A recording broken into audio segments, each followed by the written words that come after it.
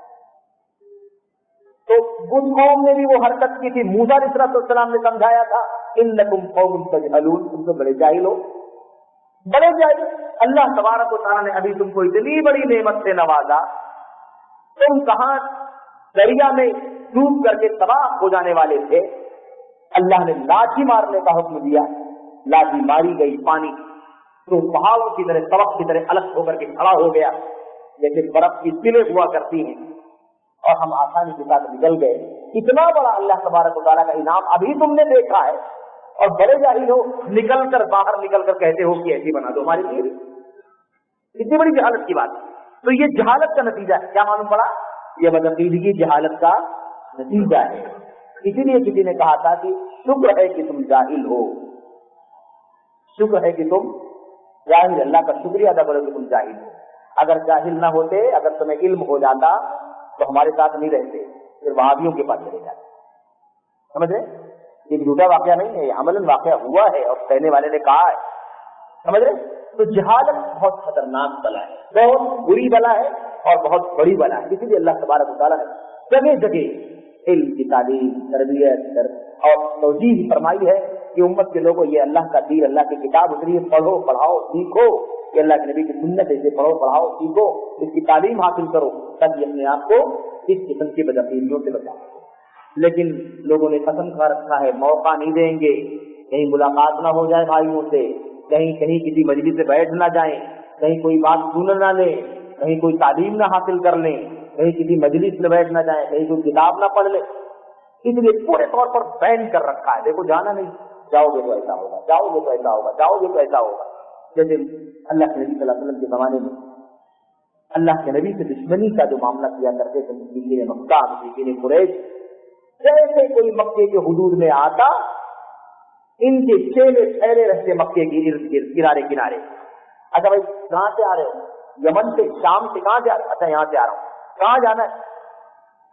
جا رہا ہوں مکہ جانا تھا، شہر میں۔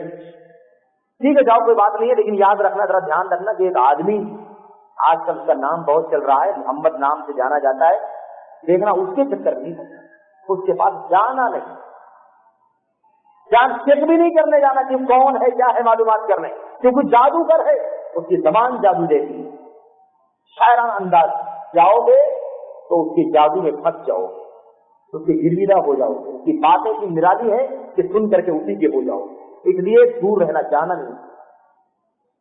یہ حال ہو گئی میرے بھائیو۔ تم کہاں سے عقید توحید آئے، کہاں سے اللہ تبارک و تعالیٰ کی عظمت کا پتہ چلے؟ وہی جنگل، وہی گڑھا جس میں مزارات ہیں، قبریں ہیں، درگاہیں ہیں اور مجاور ہیں، اور اس کے علاوہ یہ نام وہ نام، ہیبت والے نام، مطلب خوف طاری ہو جائے سن کر کے، وہ حضرت فلاں حضرت فلاں، اور ان کا دربان ہے، ان کا آستانہ ہے، ان کا مزار، اس انداز سے ہمارے بھائیوں کو، ہمارے بھائی گمراہ کرتے ہیں۔ میرے بھائی یہ تعلیم ہے نبی کریم محمد رسول اللہ صلی اللہ علیہ وسلم اور حضرت موسیٰ علیہ السلام۔ تو اس قوم نے بھی یہ حرکت کی، شرکیہ اور بدعقیدگی کی بات کہی، حضرت موسیٰ نے سمجھایا ان کو، اللہ کے نبی صلی اللہ علیہ وسلم کے زمانے میں مشرکین مکہ نے بدعقیدگی کی بات کی، اللہ کے نبی صلی اللہ علیہ وسلم نے بھی سمجھایا۔ اب یہ ذمہ داری اللہ کے نبی کی وفات کے بعد اس امت کے علماء کی ہے، اور علماء کب بنیں گے؟ جب علم حاصل کریں گے۔ علم حاصل کر لو، جان جاؤ اللہ کی توحید کیا ہے، اس کے بعد لوگوں کو توحید بتانے کے لیے نکلو۔ ابھی بھی ایک مصیبت ہے، ایک ٹیم ایسی بھی ہے جو کام کرنے کی زیادہ فکر کرتی ہے، سیکھنا چاہتی نہیں ہے، علم حاصل کرنا نہیں چاہتی، وہ بیچاری کام کرنے کی پرواہ لگی ہوئی ہے۔ نبیوں کا کام ہے، یہ نبیوں کا طریقہ ہے،